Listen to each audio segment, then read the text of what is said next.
Well, it's been quite the little while, hasn't it? Nothing, however, compared to the 750 years that Dante has waited for someone to cover his poem with the veracity and the depth that it deserves. But it's pretty nice to be back. We're going to continue on as if there was no break. So welcome back, everybody. In today's episode, we're going to continue our odyssey through Dante's Inferno, this time into the second circle of hell, Canto 5 of the Inferno. Now, there's a big meme that I've been hitting on quite a lot on this channel and on the Uberboyo channel on our Ion series and stuff like that, which is a really big meme at the moment, which is basically NoFap, pornography, sexual morality, what is a boy supposed to do about his nut, all those type of questions. And it's a really, really good question. It's deep because it's not obvious where your first principles lie, essentially. You can actually apply philosophy to it, which you might not have thought that you can actually do.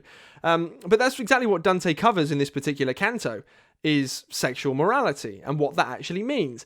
Now, to preface this, I suppose, with modern sensibilities, you might look at religious thoughts and religious beliefs and look at it like this, which is reasonable, by the way.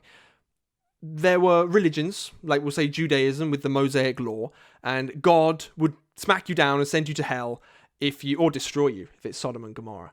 He would smack you down, basically, if you broke these laws. So it was a very binary system. It's like, good, bad, break this, hell, don't break this, you might go to heaven.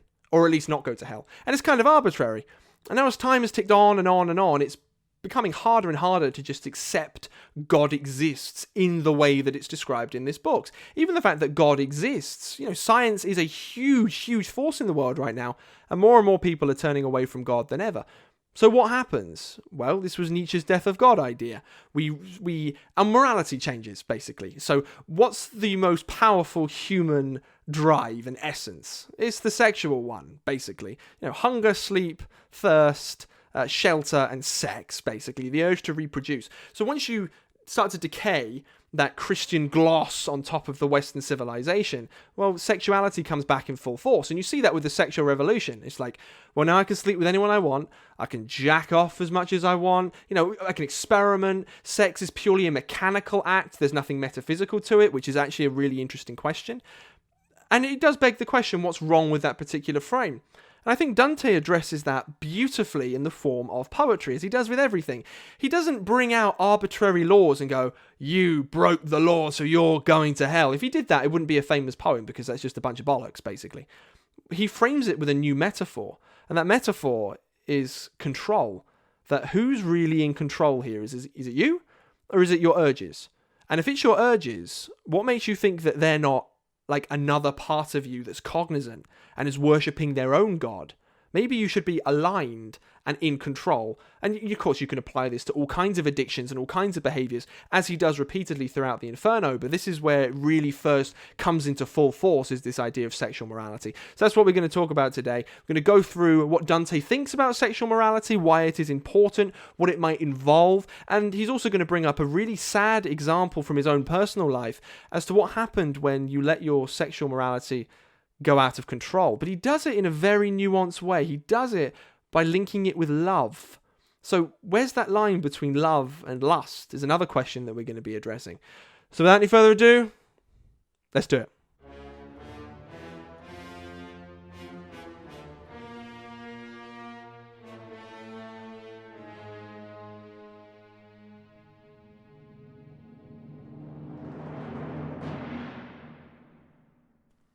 And so I went deeper down from the first circle, into the second, smaller in circumference, but greater in its cries and its stinging pain.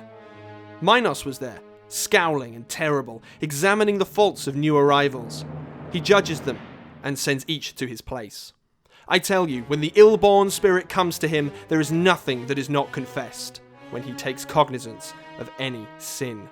He sees what place in hell is suited for it, and whips his tail around himself as many times as the circles the sinner must go down.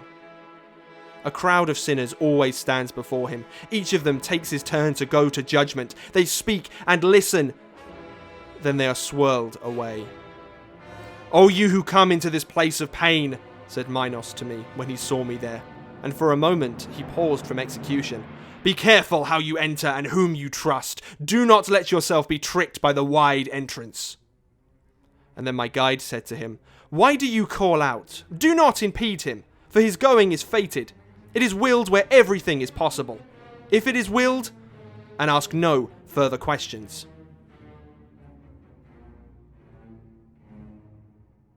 Alright, so what have we seen there? Well, Dante essentially has gone down from the first circle of hell into the second circle of hell, and immediately he's been met by a gatekeeper. Now, there have been a few other gatekeepers along the way that we've seen. He takes them from Greek mythology and he puts them in people's way, essentially. But let's break down precisely what Dante's saying here, because he's got some interesting stuff in here. So he says that the second circle is smaller in circumference, but greater in its cries and stinging pain. So that means that there's less room for people to be here. In other words, fewer people commit this particular sin than the first circle of hell, right? So as you go further and further and further down, the crime... the punishment for your crime gets more intense, you're more in pain, of course, but there are fewer people who actually do it. So this is interesting to place, and spoiler alert, because we don't know at this point, but I've already told you, that this is about sexual morality. Like, this is circle 2 out of 9, and you can subdivide all the 9 into lots of different ones, so there's more than 9. So that means that sexual morality is considered to be a not particularly serious sin in relation to the whole array of possible sins. But it's also a very common one. And perhaps that's right. I spoke to a priest one time. He said something quite profound. He said that sex was the most pervasive sin that we could possibly go ahead and commit. But it's not the most dangerous. That's perhaps true, because if you think about what the dangers of sex are, you've got the classical examples, like disease, and then you've got unwanted pregnancy. So it's genetically based stuff. It doesn't kill you unless you've got a really bad disease, which of course is nothing to snuff at. So it's not, like, we can't get super fire and brimstone about sexual morality in this particular context, right? It's okay, you aren't going to die, but it can still mess your life up. That's why you're still in hell. So he comes across this guy called Minos, and Minos basically is a judge in Greek mythology. I'm going to overlay a picture here of what Minos looks like in the Doré illustrations, which are beautiful. Pick up a copy of that on Amazon if you want to. I think it's really nice. It's a coffee table book, personally. But you can see Minos is here, and he's got this snake thing that's wrapped around his body. And what Dante's explaining here is that the sinners, they've like marched through hell, right? They've gone through the gates of hell, they've gone through Charon, they've gone through Limbo, and now they've met Minos. He's the one who decides where specifically they're going to go from here. It's like, all right, now we're going to divide you. He's also a pretty difficult boss in the Dante's Inferno PS3 game. If any of you remember that. Made by the same studio who made Dead Space, which is one of the greatest games of all time. Very difficult boss. I think, is it a woman in that game? I'm not entirely sure. It might be. Or that might be Cleopatra, who's also in this particular circle. So he goes, people come up to him and he wraps his tail around himself, and that decides which circle that you're going to go to. Okay, fair enough. So Dante comes up to him, and then Minos calls out, "Oh, you who come into this place of pain, be careful how you enter and whom you trust. Don't let yourself be tricked by the wide entrance." What does that mean? Wide entrance. Why would you be tricked by a wide entrance? Well, he's pretty sure it goes back to that old, that passage from the Sermon on the Mount where it says, "Straight is the gate and narrow the way," right? So the path you're meant to walk as a good Christian man, the path of Christ, was very, very thin, very, very narrow. You don't deviate from it.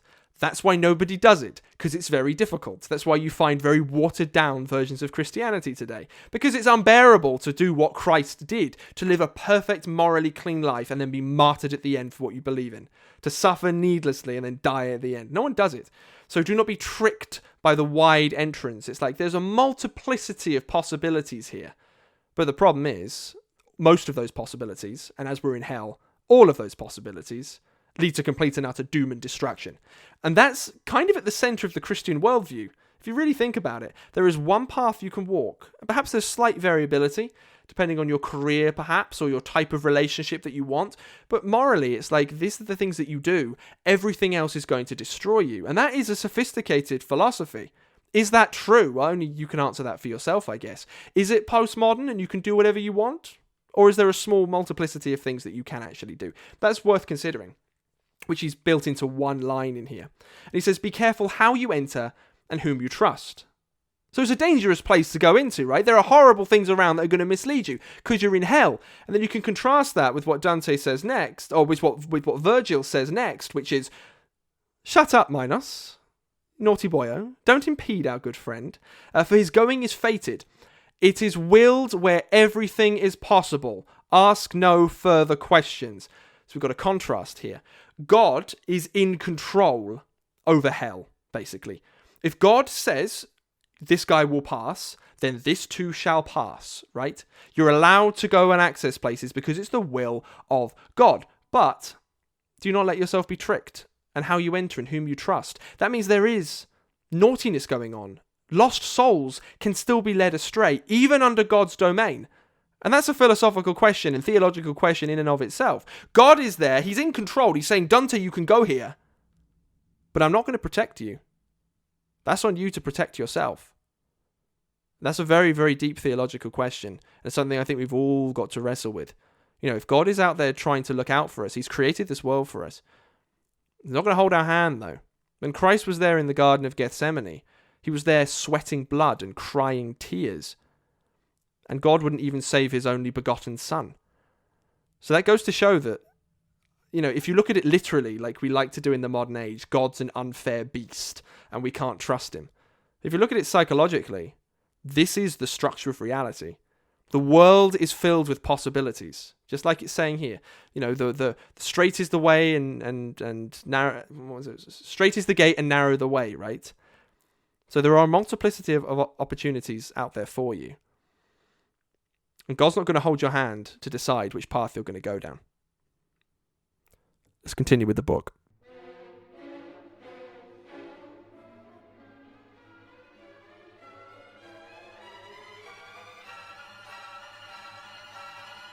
And now the painful notes began to fall upon my ears, for now I am come indeed to where a great lamentation strikes me. I have come to a place where every light is silenced, which roars just as the sea roars in a storm when it is beaten by conflicting winds. The infernal gale, which blows and never pauses, directs the spirits which it carries before it, harassing them with turning and buffeting. When they arrive at the threshold of this ruin, there are cries, complaints and lamentations, and there they blaspheme against the divine power. I understood it is to this torment that are condemned those who sin in the flesh, and let their reason give way to their wishes. And as starlings are carried on their wings in the cold weather, in a vast wavering troop, so that breath carries the unfortunate spirits. It drives them here, there, now down, now up. There is no hope ever to comfort them. They cannot stop, or ever suffer less pain.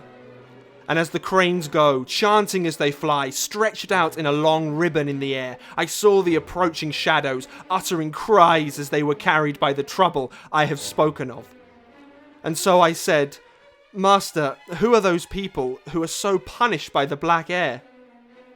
The first of those about whom you are asking, he told me in reply, is that empress who ruled over so many lands and languages.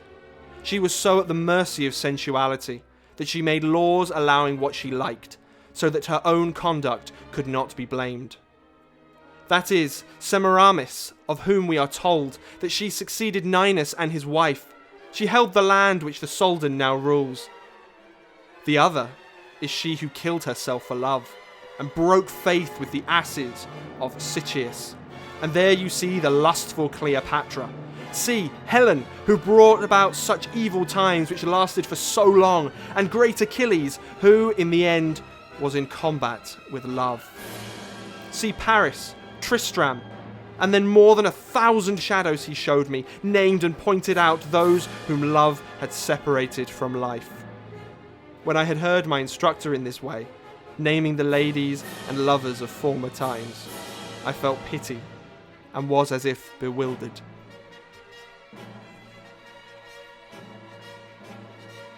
He felt pity, as if bewildered.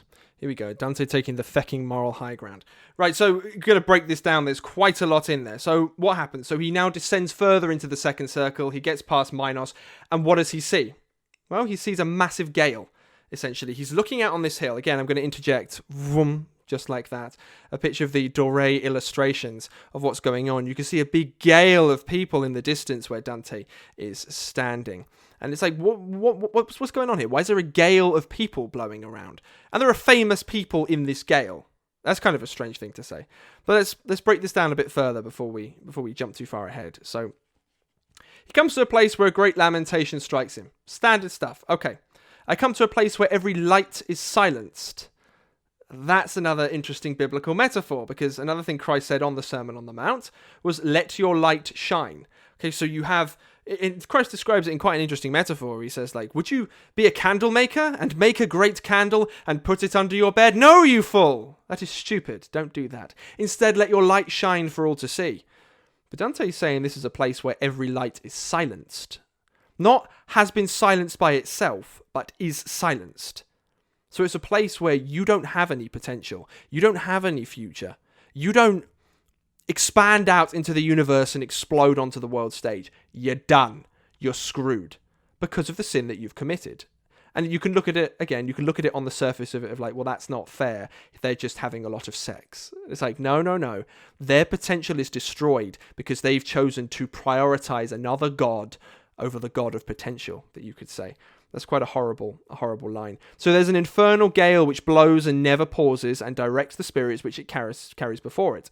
So there you go. They're just blowing around all over the place for committing sexual sin. So this is a pretty easy metaphor to see out of all of the ones in the Inferno, of course, which is if you're a slave to your desires, it doesn't have to be sex either. It can be food, not quite food, because Dante covers food a bit later, which is an interesting way he does that. Any kind of addiction, you're not in control of it. It's in control of you.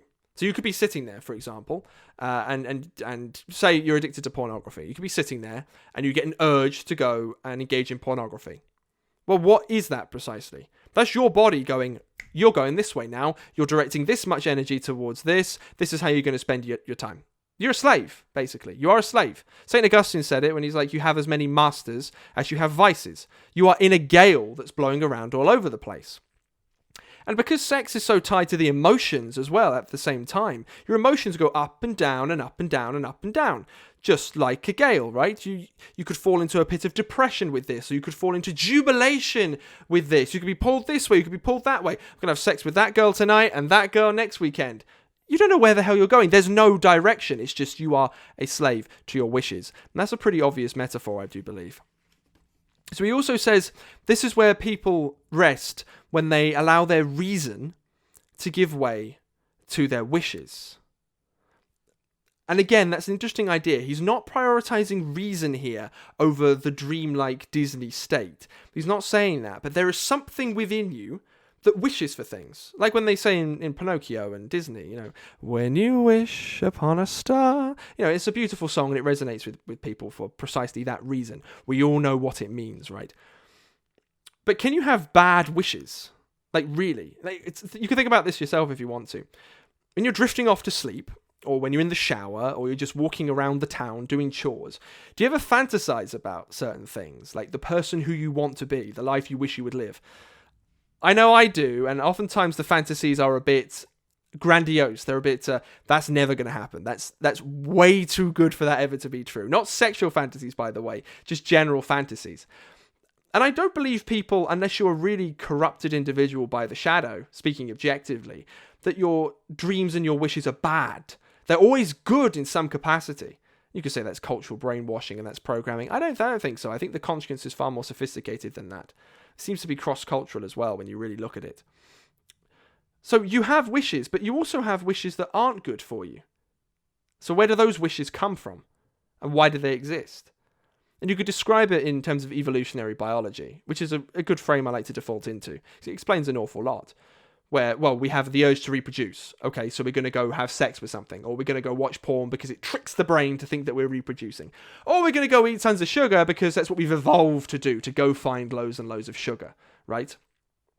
But I think it goes a bit deeper than that, where oftentimes when you act out on an addiction, you act out on an impulse. If it's really troublesome to you and you go see a therapist, you don't just get a magic pill that fixes it. You've got to go in and do some introspection into yourself and go, well, why am I not in control? What is in control? And oftentimes it could be childhood trauma, it could be feeling lonely, it could be trying to deal with stress, it could be loads of other things. And you can conceptualize all of those other things as other people that exist in your head. This is the scary thing about Jungian psychology. Other beings, entities in your head that want to control your attention towards one direction or another. So maybe these wishes that are bad for you aren't coming from you, they're coming from something else. So perhaps you could rewrite what Dante's saying as let their reason give way to their wishes, as let them give way to their shadow. And that also fits with a lot of what he's been saying in previous cantos as well, where what he's done is he fell asleep in one of the very early cantos, or he crossed the river of sleep as well. He crossed the river of sleep, he described it. So he's going to sleep and entering his unconscious. Then he's entering limbo, first of all, which is kind of a place where you're not really sure where you are. It's a place of forgottenness, suppressed memories perhaps, and then you fall into the realm of sins, like in Canto 2. So he's slowly going into his unconscious and going through just the memories and the dreams and the images that are popping up, perhaps a little bit nagging, well, you weren't as good as you could have been, you weren't as all in today as you could have been, that would be limbo, and then he falls into the domain of sin. And that's interesting. So he is slowly confronting his shadow deeper and deeper and deeper and deeper and deeper. And the deeper you go into your shadow, the deeper into the inferno you go down, the more you start to stare into the face of Satan, essentially, or the worst that human beings can be, the most we've suppressed about ourselves. And that's scary, and it makes us act out in certain ways that we do not understand. So Dante's sexual shadow could look like this. He realizes now that he's in this unconscious state. He's cognizant of it. That it's blowing him all over the place. Pun intended. What else is he saying here? Again, he then goes more into explaining why it's not in control, of course. So he's talking about starlings carried on their wings, but the wings aren't kind of strong enough to take the gale, so they're like sort of flying all over the place, which is very, very entertaining. And then he asks Virgil. He says, Where is this? Master, who are those people who are punished by the black air? So, who's up there? Why are they there? And this is when Virgil gives out a whole list of historical characters, one of which you'll definitely, or maybe a few you'll definitely be familiar with. So he says, he goes ahead and lists, there's the empress who ruled over many lands, people who've killed themselves over love, people who've brought about evil times because of love and lust, and all kinds of horrible things. So one of the people he mentions is Cleopatra. I saw Antony and Cleopatra in London recently, within the last year. Very, very, very good performance. And it really struck me as being, like, it definitely belongs here because it is a sexual metaphor, but they dress it up with love. So if you're not familiar with the story of Antony and Cleopatra, the very, very dirty version is essentially Cleopatra and Mark Antony. Cleopatra being an Egyptian and Mark Antony being a Roman. They fell in love with each other, and they broke away from all of their duties. And all the political systems at the time started being affected by this. It's like, do your duty, man. Bros before hoes. And the same thing to her. It's like, why are you doing this? They were in such high positions of power that their relationship was forbidden because it was destroying everything. You can't have two people on opposite warring factions making sweet nookie with each other. It doesn't work like that. And the end result for both of them, surprise, surprise, it wasn't very good. There was death involved. And if the story's to be believed, Cleopatra killed herself with a snake, actually. So that's interesting. And of course, you have this idea of Helen of Troy as well. Helen, who brought about such evil times, which lasted for so long. Now, Helen of Troy is an interesting character in the Homeric myths, because Helen, well, it's actually not clear on this, but Helen started the Trojan War, which is meant to be, mythologically, from a Western perspective, purely like an Indo-European perspective, you could say, the founding myth, right? You've got the Bible, which has sort of crept in, but if you want it purely in like genetic lines, you could say, it would be the Iliad and the Odyssey, right? And Helen of Troy ran off with this guy called Paris. I might have got these names mixed up. It's been a while since I've read them. But she ran off with a bloke. So the wife of the general of one side ran off with a bloke on the other side, starting the Trojan War. Shed so many lives were lost. There was so much death and destruction, and it wasn't very good. So an act of going with sexual whim destroyed everything around you and led to untold numbers of horror and pain and things like that. And it makes you think, like, we know there's a domino effect with what you do. Like, everything that you do matters, right? We know that that's true. But with sex, is there something more than that? Because it's so deeply ingrained in us. Like, think about it like this. And this is actually an example that comes up a little bit later on. If you have a girlfriend, speaking to the men out there, if you have a girlfriend and like your best friend cuckolds you, takes your girlfriend away and has sex with her, what do you feel like? Like, what emotions, raw animalistic emotions, come up? Well, they're not very nice. I can guarantee they're not very nice unless you're a cucked individual, you're a higher type. That rage is going to come up. But say your best friend, I don't know, stole your coffee mug or smashed your car or something that's going to piss you off. Not smashing car and coffee mug in the same sentence, but you know what I mean. Something that's going to bother you, but not as much as the sexual one. And it's like, well, why? What could be worse than somebody cuckolding you? Perhaps somebody killing your wife, although that's debatable if you really think about it from a masculine pride perspective. And the question could be, put aside your masculine pride, but that's asking you to turn away your biological nature. So there's a lot built into this, where all these historical examples, I won't go into all of them, break down, well, there are people here who had a lot standing on their shoulders, and they broke all of those responsibilities because they wanted to get off with somebody else. For love or for sex, it doesn't matter, because you're still taking that action. So this is where Dante is super sophisticated, very, very, very smart. And he's saying it's not a case of nutting randomly that's destroying you. That will do it because you're still in your gale and you're out of control. But the examples he brings up are those who romantically, historically, mythologically have been described in terms of love. And he's like, it's the same thing. It doesn't matter if you're nutting randomly to pornography or if you're going in I love you so much, I must leave everything behind because I love and adore you, my love. Dante's saying it doesn't matter. It's the same thing. You're not in control and you've destroyed everything around you because you're not in control. That's the point. I'm doing this point to death now. You get it. Let's move on to the next part of the poem, the final part of the poem.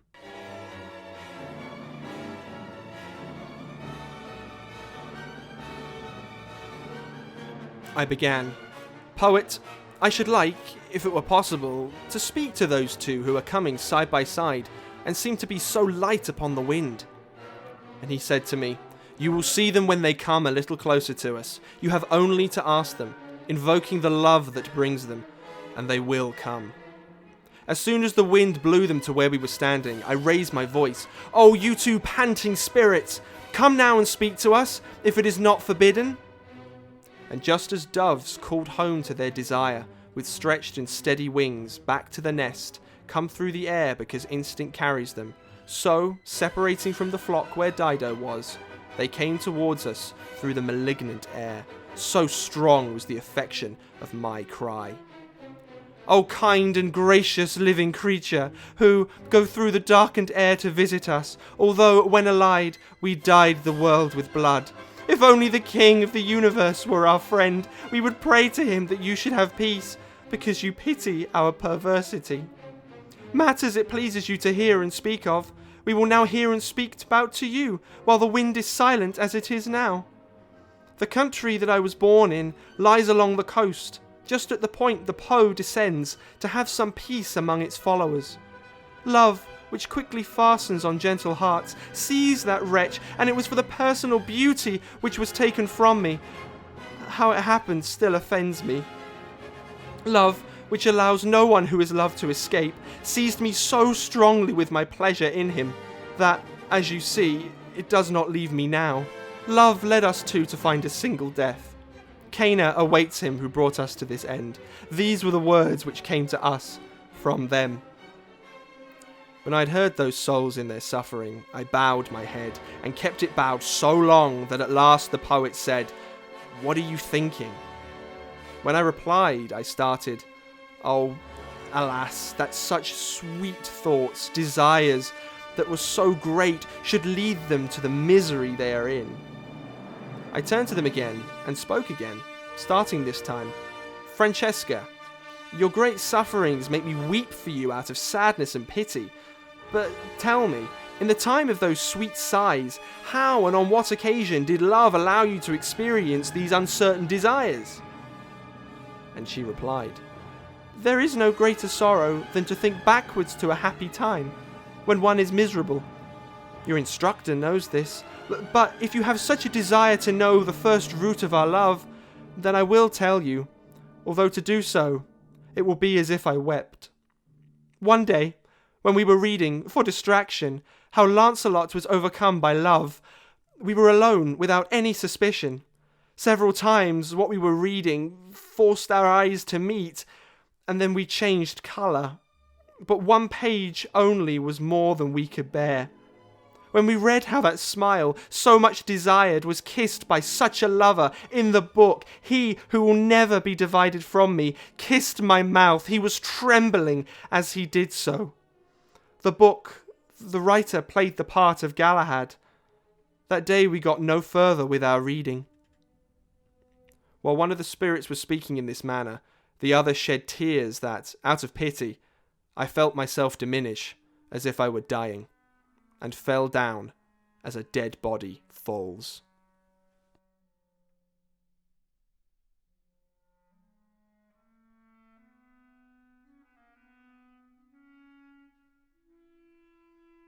One of my favourite things about the Divine Comedy is actually the fan fiction that stemmed up around it, but the not cringy fan fiction, like I'm a Potterhead or I'm a Sherlockian, all that other shite. It's like actual fan fiction where lines and passages from the poem become cultural landmarks.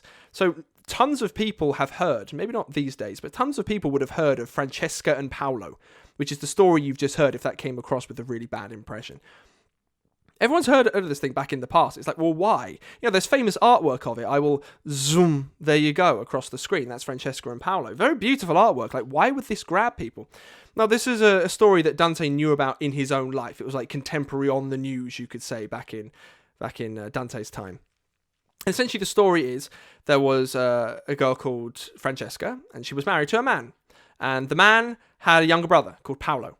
And Francesca and Paolo, they started doing naughty things with each other one day. And it was seemingly not an affair. It was a one-off scenario. And the husband found out, and down you go. Like, he didn't take it anymore. And of course, you can ask yourself, well, is that a wise idea? That's irrelevant. Like, we're not dealing with rationality. We're dealing with the whims of the unconscious here. You can't just rationalize that stuff. And so it's quite a sad story, really. You kind of slip up. And this is where, again, this becomes very, very nuanced, because it's not Dante making a black and white picture of, look at them, they broke God's law, therefore we should, throw them away and laugh at them and spit on their graves and dance on their graves. Like, no, he's actually very sad, and he says that multiple times throughout this. He calls them over, so we'll break this down. He calls them over to him, which goes to show that he's in control. Again, it's that control metaphor that you see built in beautifully throughout the whole poem. They're doing their thing, and he's like, come to me. Okay, that's interesting. And then they come over. And Francesca gives a whole spiel to Dante, and there's an interesting line here that Dante comes to. Let me find it very quickly. So he said, when I had heard those souls in their suffering, I bowed my head and kept it bowed so long that at last the poet said, what are you thinking? Now, if Dante thought that this was a just punishment, if he enjoyed the punishment, you could say, then surely he'd be happy. He'd be like, of course you died. You deserve to die. But he's not. He's pitying them. He's actually pitying what's happening to these individuals. And really think about that. Because think about what is happening over the course of the whole poem. Well, he's. I was thinking of the video game for a second there, where the whole. Please play the video game of Dante's Inferno if you haven't. It is fantastic. Dante is this butch-ass crusader knight who has to go through the underworld, kill Satan to save Beatrice's soul. It takes liberties with the book, but it's very entertaining. But Beatrice is his divine love, his divine muse, his anima, if you want it in Jungian terms, that's guiding him through. It's his divine inspiration. He can't do this without Beatrice. Okay, there's lots of metaphors built on top of that. But his love for Beatrice was, remember back to that first episode that we did together, it was sexual in a way. Like, it's not as if he looked at her as a platonic friend. Like, I'm not looking at Stefan, for example, and thinking that he's just a friend. I look at him in a very sexual way. It's along those same lines, right? So perhaps Dante is considering here that this could have happened to me, because Beatrice was married to a man and he was married to a woman, but he kept loving her. And he could, if he wasn't an honourable, chivalrous man, he could have broken that and gone to be with her. He knows what that feels like. He actually experiences the suffering that Francesca and Paolo were going through. He just happened to be stronger than them, or more fearful than them. And an honest man would know that. It's just because you don't engage in a vice. This is Nietzsche's idea. Just because you don't engage in a vice doesn't mean you're strong. It might just mean you are scared to death of the consequences, which is very useful. But by default, it doesn't necessarily mean that you're strong. So Dante, I really thought that when he's standing there, he's really considering this. Like, I know what you feel like. The world is not a just place. Or if it is, I don't like it. My emotions don't like the existence of this place. But whereas you broke what you were doing and end up suffering in eternity, I bore that nobly. And I'm not going to do what you did. I'm going to keep going forward. And I think that's a very good sentiment where Dante understands the pain that's going on, but he's going to still take it onto himself anyway. But that doesn't stop him being emotional. I guess that's what poets do best anyway, is be emotional.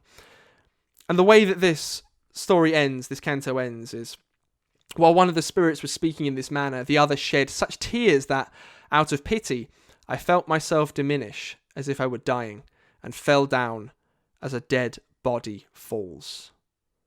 So he's so exhausted by this encounter, it rips him to his core that he more or less dies. It flattens him, it makes him faint. And we could bring in the biological frame into that. I'm not going to, but when you get so incredibly anxious to the point where, your blood pressure's rising and rising and rising, you can get very faint, and you can faint from something like that. He's in such a possessed, stressed state that down he goes. So, in conclusion, Dante's idea about sexual morality is not fire and brimstone, God hates you. It's be in control of what you're doing, because these are the consequences. And I know it's hard. I know it's difficult for you. I've been there with you. But you have to bear that properly, or else you don't know what's going to happen.